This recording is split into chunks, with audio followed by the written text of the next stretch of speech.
Bismillahirrahmanirrahim. Assalamualaikum warahmatullahi wabarakatuh. Kali ini kami akan menghubung kaitkan takaful dalam isu muamalat.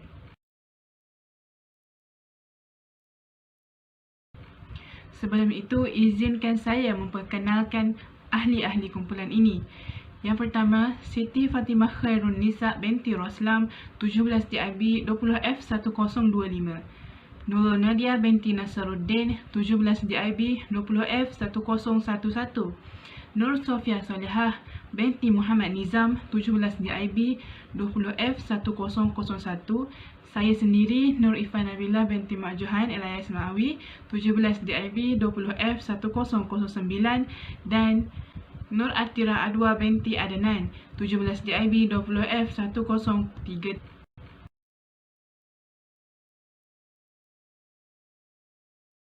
Pertama kali, marilah kita lihat apakah yang dimaksudkan dengan takaful. Okey, perkataan takaful ni dia sebenarnya berasal daripada perkataan Arab iaitu kafala. Ia membawa maksud kepada tanggungjawab ataupun jaminan. Takaful ni dia sebenarnya lebih kurang je dengan insurans. Tapi yang lainnya, takaful ni dia merupakan insurans yang berteraskan Islam dan diuruskan mengikut syariah Islam. Seterusnya kita lihat apakah perbezaan antara takaful dan insurans. Pertama, takaful ni dia di bawah Akta Takaful 1984, manakala insurans ni dia di bawah Akta Insurans 1963. Kedua, takaful ni dia merupakan konsep mengajar atau penyertai, manakala insurans ni dia menggunakan konsep menjual ataupun membeli. Seterusnya, takaful ni mestilah dia tidak patuh syariah. Disebabkan takaful ni dia patuh syariah lah, dia tiadanya unsur riba, gharar, maisir, manakala insurans ni ada semua itu.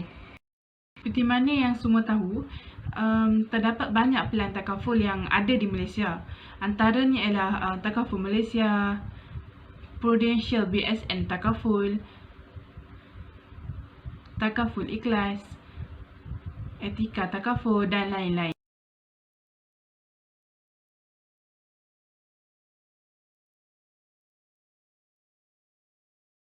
Okay, seterusnya kita masuk kepada konsep takaful. Apabila seorang itu mengambil bahagian dalam skim takaful ni, dia bukan sahaja meminta perlindungan kepada diri sendirinya, malah dia juga saling menyumbang antara satu sama lain apabila diperlukan.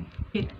Konsep takaful ada 4. Yang pertama, Al-Takaful. Yang kedua, Al-Tabaruk. Yang ketiga, Al-Mudarrabah. Dan yang keempat, Al-Muwakalah. Okay, konsep yang pertama adalah Al-Takaful, iaitu yang bermaksud jaminan bersama. Takaful ni adalah salah satu kaedah bersama, iaitu dalam kumpulan yang mana akan menanggung kerugian kewangan itu bersama. Dengan kata lain, ini akan menanggung ahli lain yang dalam kesusahan. Pengendali takaful lah yang akan membayar pampasan kepada peserta lain apabila mengalami kerugian. Pengendali takaful ni juga dikenali sebagai penjaga dana takaful. Konsep yang kedua adalah Al-Tabaruk, iaitu menderma. Para peserta akan membuat derma ikhlas kepada satu tabung, iaitu sebagai bantuan ataupun sumbangan untuk membantu peserta-peserta lain yang dalam kesusahan. Sebenarnya semasa kita menyertai takaful ni, semasa kita menyertai skim takaful ni, dalam masa yang sama kita sudah menyetujui untuk mengambil deposit sebagai derma dalam skim takaful. Ini juga dikira sebagai caruman lah. Seperti mana Rasulullah SAW pernah bersabda bahawa sumbangan boleh mengelakkan daripada bernasib malang. Konsep yang ketiga ialah Al-Mudarrabah, iaitu perkongsian keuntungan. Al-Mudarrabah ni adalah perkongsian untung antara pemodal iaitu Rasul Mal dan pengusaha iaitu Mudarrib. Setiap keuntungan akan dikongsi dengan nisbah yang telah dipersetujui oleh kedua-dua pihak. Contohnya 50-50, 60-40 macam tu. Dan jika berlakunya kerugian, ianya akan ditanggung sepenuhnya oleh pemodal. Kalau dalam skim takaful ni adalah pihak takaful lah. Dan yang keempat ialah wakalah, iaitu ejen. Al-wakalah ni ia adalah pekerjaan untuk orang lain atau menjadi wakil bagi seseorang dalam melaksanakan urusannya. Kalau dalam takaful ni, ia adalah ejen takaful. Sebagai contoh lah kan, semasa kita sertai takaful ni, kita sertai dengan ejen kan. Jadi jika kita mengalami sebarang kemalangan ataupun sebagainya, kita hanya perlu bagi tahu ejen. Tidak perlu pergi ke syarikat untuk beritahu tentang itu. Dan seterusnya, saya akan menjemput pemberita untuk menerangkan isu yang terlibat dengan takaful.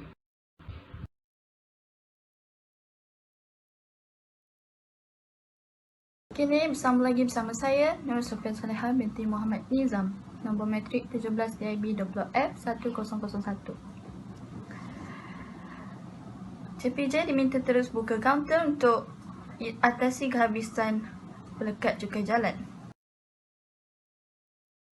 Jabatan Pengangkutan Jalan CPJ diminta untuk meneruskan operasi kaunter sama ada di pejabat pusat negeri maupun di Pusat Transformasi Bandar UTC bagi memastikan isu kehabisan stok pelekat cukai jalan tidak berlaku sepanjang pelaksanaan Perintah Kawalan Pergerakan PKP.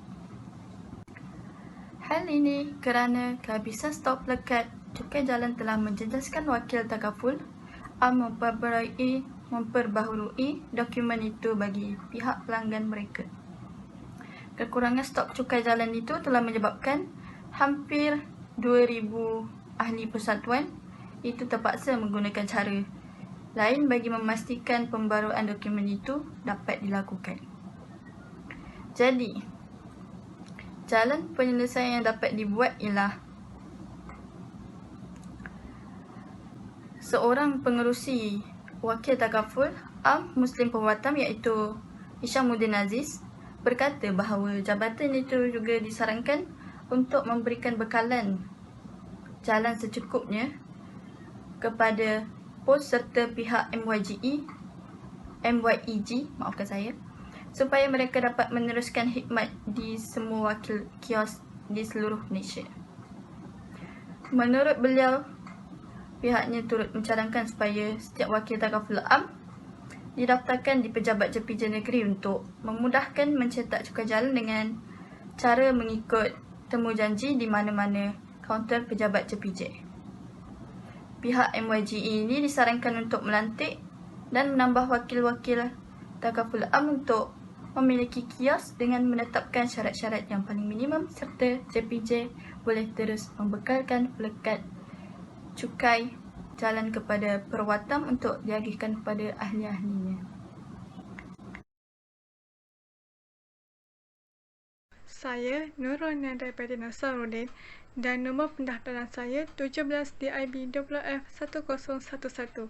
Pada hari ini saya ingin mengumpaskan tentang isu takaful yang bertajuk payah bagi orang kelainan upaya OKU untuk mendapatkan produk takaful atau insurans yang bagus.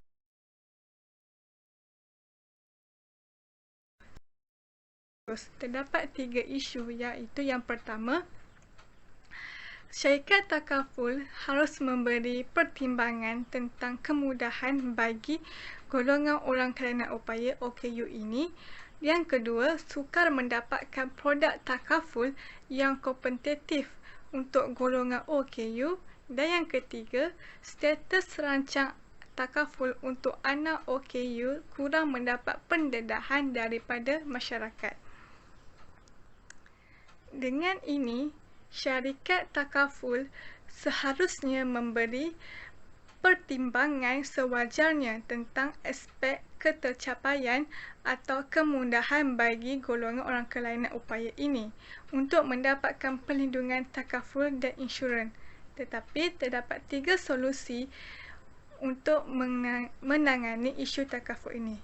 Solusi yang pertama ialah Agrobank telah melancarkan perlindungan takaful pertama di Malaysia untuk golongan orang kelainan upaya ini, dan yang kedua, individu yang OKU perlu menjelaskan kecacatan mereka dengan baik agar dapat memudahkan urusan. Dan yang ketiga pula, jika mempunyai anak OKU, ibu bapa perlu merancang dengan terbaik dalam pemilihan takaful. Dengan ini, Agrobank merupakan bank pertama di Malaysia yang memperkenalkan perlindungan takaful untuk golongan OKU.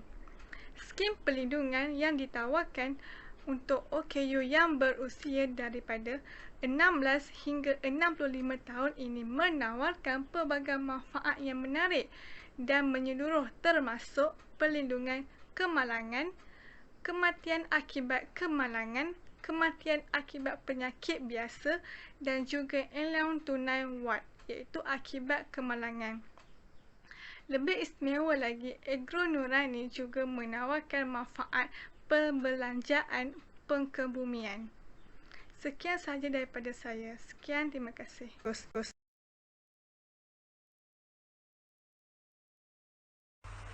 Wang caruman takaful tidak dapat dituntut, apa puncanya? Bersama saya, Siti Fatimah Khairunisa, di Buletin Utama dalam segmen Celik Kewangan. Baru-baru ini tular di laman Facebook seseorang bergelar Datuk telah memuatkan satu hantaran berkaitan dengan isu takaful.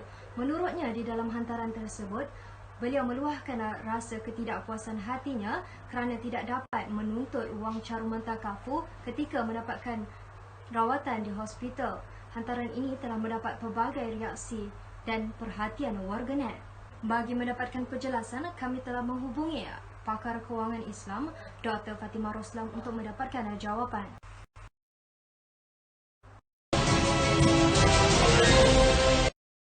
Hasil kajian saya dapati bahawa terdapat beberapa punca sebenarnya yang menyebabkan isu ini boleh berlaku. Pertama sekali adalah disebabkan pencarum ni mereka tak tahu tentang penyakit yang dialami sebelum menyertai takaful. Okey, kita perlu tahu bahawa pihak insurans atau takaful ni mereka tak akan cover ataupun lindung sebarang penyakit yang dialami sebelum menyertai takaful. Punca yang kedua adalah kerana pencarum ini mereka tak mahu memaklumkan tentang sejarah penyakit mereka ketika mengisi borang. Jadi apabila pencarum ini tidak jujur, jadi mereka ini cuba berselindunglah daripada sejarah-sejarah penyakit mereka supaya dapat memudahkan prosedur. Punca yang ketiga, ia berlaku kerana pencarum ini menyerahkan borang maklumat itu kepada ejen untuk ejen yang isikan. Jadi dekat sini akan berlaku beberapa kesalahan lah. Mungkin ejen tidak berapa tahu tentang sejarah penyakit si pencarum dan sebagainya lah. Jadi maklumat itu mungkin tidak lengkap dan sebagainya. Punca yang terakhir adalah berlaku kerana pencarum ini tidak mahu meneliti polisi kontrak dengan sebaiknya. Dan polisi kontrak merupakan salah satu elemen penting di dalam sesebuah kontrak takaful ataupun insurans, kerana di situ terdapat pelbagai maklumat dan paling penting sekali adalah di bahagian pengecualian. Jadi di situ para pencarum boleh melihatlah apa pengecualian bagi pihak syarikat takaful ataupun insurans untuk mereka melindungi para pencarum mereka. Okey, baiklah, bagi solusinya pula, pertama sekali pencarum ini perlulah melakukan ataupun menjalankan pemeriksaan kesihatan secara menyeluruhlah sebelum memasuki kontrak supaya dapat mengetahuilah apa sebenarnya penyakit yang ada dalam diri dan apa sebenarnya kualiti kesihatan kita. Okey, bagi solusi yang kedua, pihak pencarum ini perlulah bersikap jujurlah dalam mengisi borang maklumat tersebut. Jadi contohnya pencarum ini pernah menjalankan pembedahan. Jadi di dalam maklumat itu nanti perlu dinyatakan apakah tujuan pembedahan itu dilakukan dan sebagainya lah, supaya tidak berlaku masalah di kemudian hari. Bagi solusi yang terakhir saya boleh berikan adalah pencarum ini seharusnya meneliti polisi sebelum memasuki kontrak, dan kepada yang sudah memasuki kontrak, mereka seharusnya menyemak polisi ini sekurang-kurangnya setahun sekali, kerana mungkin ada beberapa perubahan dan sebagainya. Jadi kita sebagai pencarum perlulah ambil cakna, ya. Menurut pakar kewangan Islam Dr. Fatimah Roslam, beliau menyatakan bahawa perkara ataupun insiden sebegini memang seringkali berlaku di dalam takaful ataupun insurans. Tambahannya, beliau turut menyatakan apakah punca sebenar dan bagaimanakah solusinya. Semoga orang ramai di luar sana lebih peka dan cakna selepas ini.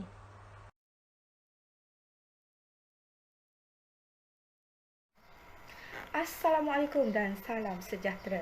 Bersama saya Nur Atira Adwa binti Adnan, 17 DIB 20L1033. Kita mulakan dengan berita dari Pasir Emas, Kelantan. Bapa kandung risau masa depan anak. Bapa kepada 6 orang anak risau melihat masa depan keluarganya selepas kehilangan kedua-dua belah tangannya. Encik Hadi, 53 tahun, terpaksa dipotong kedua-dua pergelangan tangannya kerana mengalami kemalangan di tempat kerja. Encik Hadi mempunyai 6 orang anak, iaitu seorang yang telah bekerja dan 5 lagi masih melanjutkan pelajaran. Encik Hadi mempunyai seorang isteri yang tidak bekerja dan kini isterinya mengharapkan bantuan anak sulungnya yang sudah bekerja. Menurut Encik Hadi, majikannya hanya datang melawatnya hanya sekali sahaja dengan membawa wang berjumlah RM300. Dia juga tidak mengetahui statusnya sama ada dia layak menerima pampasan Pertubuhan Keselamatan Sosial Perkeso. Daripada kisah itu tadi, apakah solusi yang boleh kita lakukan untuk keluarga Encik Hadi tadi? Yang pertama, solusinya mengambil takaful hibah. Apa itu takaful hibah? Takaful hibah ialah hadiah berbentuk sejumlah wang atau duit pampasan yang diberikan oleh syarikat takaful kepada ahli waris penerima setelah disahkan penyumbang sijil takaful meninggal dunia ataupun mengalami cacat kekal. Kelebihan takaful hibah ialah yang pertama, mudah dibahagikan tanpa mengikut syarat faraid. Yang kedua, tempoh masa yang singkat. Yang ketiga, penama adalah penerima yang mutlak. Yang keempat, tidak perlu melantik peguam atau wakil menguruskan tuntutan hibah takaful. Yang kelima, menyelesaikan hutang. Dan yang keenam, pengganti pendapatan. Solusi yang kedua, keluarga Encik Hadi perlu mencari solusi atau bantuan keuangan yang lain dari agensi atau pertubuhan yang lain, seperti bantuan zakat, Jabatan Kebajikan Masyarakat dan sebagainya. Solusi yang ketiga ialah membuat tuntutan perkeso kepada majikannya kerana Encik Hadi telah mengalami kemalangan di tempat kerja sehingga mengalami cacat kekal, supaya beliau dapat menampung keluarganya dalam kesusahan. Tubuhan perkeso ialah satu perbadanan yang memberikan bantuan perubatan dan keuangan kepada pekerja yang mengalami keupayaan atau tidak berupaya disebabkan oleh penyakit atau kemalangan. Di sini berdasarkan kes Encik Hadi tersebut, kita dapat simpulkan bahawa Encik Hadi layak menerima perkeso. Encik Hadi juga boleh menuntut perkeso di bawah skim bencana pekerjaan, yang mana skim bencana pekerjaan ini memberi perlindungan kepada pekerja yang mengalami kemalangan atau suatu penyakit khidmat yang berpunca atau terbit daripada pekerjaannya.